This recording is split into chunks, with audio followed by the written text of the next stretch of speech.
स्वे स्वे कर्मणि अभिरतः संसिद्धिं लभते नरः स्वकर्मनिरतः सिद्धिं यथा विन्दति तच्छृणु।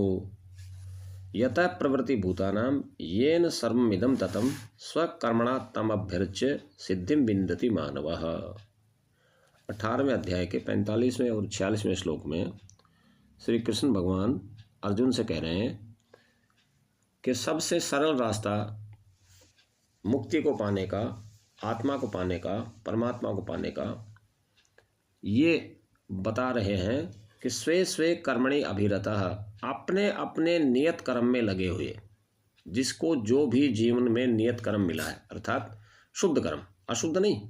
ऐसा नहीं है कि कोई व्यक्ति यदि मांस काटने वाले के घर में पैदा हो गया तो वो मांस ही काटे, ऐसा नहीं है। जो कर्म यम नियम के विरुद्ध है उसको तो छोड़ना ही है। बाकी जैसे भी कर्म है, किसी को चाहे छोटा कर्म मिला, किसी को चाहे बड़ा कर्म मिला, अपने अपने नियत कर्म में, यदि कोई ऐसे कुल में उत्पन्न हुआ है कि उसने शास्त्रों को पढ़ लिया तो वो शास्त्रों को पढ़ाए, शास्त्रों का प्रचार करे, प्रसार करे। और यदि किसी को ऐसे घर में जन्म मिल गया कि जो व्यापार करते हैं और वो व्यापार करना चाहे तो व्यापार करे, और कोई यदि सेवा करना चाहे तो वो सेवा करे, कोई यदि परिचर्या आत्मक जो कर्म, यानी जैसे जो शूद्र के लिए कर्म बताए हैं भगवत गीता में, और जो कृषि आदि, गोपालन आदि, व्यापार आदि, इस प्रकार से जो भी जिसके नियत कर्म हैं उस कर्म में यदि वो ईमानदारी से लगा हुआ है, पूर्ण निष्ठा से लगा हुआ है, वो संसिद्धिम लभते नरः, तो ऐसा करके वो सिद्धि को प्राप्त हो जाता है, अर्थात वो परमात्मा को पाने के योग्य हो जाता है। स्वकर्म निरता सिद्धिम यथा विन्दति तच्छृणु।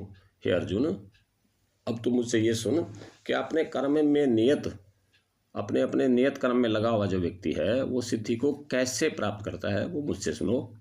तो 46वें श्लोक में ये कह रहे हैं कि यतः प्रवृत्तिर्भूतानां येन सर्वमिदं ततं स्वकर्मणा तमभ्यर्च्य सिद्धिं विन्दति मानवः, कि जिसकी प्रवृत्ति सब भूतों में हो रही है, अर्थात सब प्राणियों में वही परमात्मा, जैसा पिछले श्लोकों में आया था, ईश्वर सर्वभूतानां हृदय से अर्जुन तिष्ठति, कि वो ईश्वर जो है सब भूतों के हृदय प्रदेश में रहता है।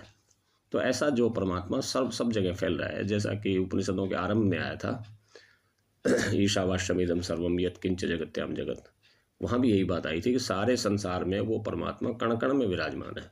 तो जो यतः प्रवृत्तिर्भूतानां येन सर्वमिदं ततं, इस संसार में जिसका कण कण में जो पैसारा है, जो फैला हुआ है, ऐसा जो परमात्मा है, स्वकर्मणा तम अभ्यर्च्य, अपने कर्म के द्वारा उसकी अर्चना करके, उसकी पूजा करके, उसकी सेवा करके, सिद्धिं विन्दति मानवः, मानव मनुष्य जो है वो सिद्धि को प्राप्त कर लेता है।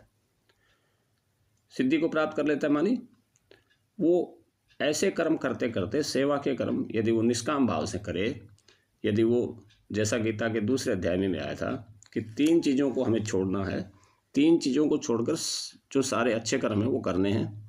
3 चीज़ें कौन सी छोड़ने के लिए कहा था वहाँ? एक तो कर्म में आसक्ति छोड़ना, कर्म के प्रति मेरी आसक्ति ना रहे कि इस कर्म का मुझे यही फल मिले, कर्म मैं करता रहूँगा, फल जो भी परमात्मा की सिद्धांत के अनुसार जो मिलेगा वो मिल जाएगा, मेरे खाते में क्या बचा है उसके अनुसार मिल जाएगा।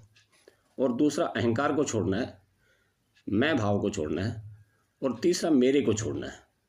इन तीनों को छोड़ने के बाद जो भी हम कर्म करेंगे वो शुद्ध ही कर्म होंगे, और यही उसकी अर्चना है, उस परमात्मा की अर्चना। और इसमें साथ में ये भी विचार हमको करना चाहिए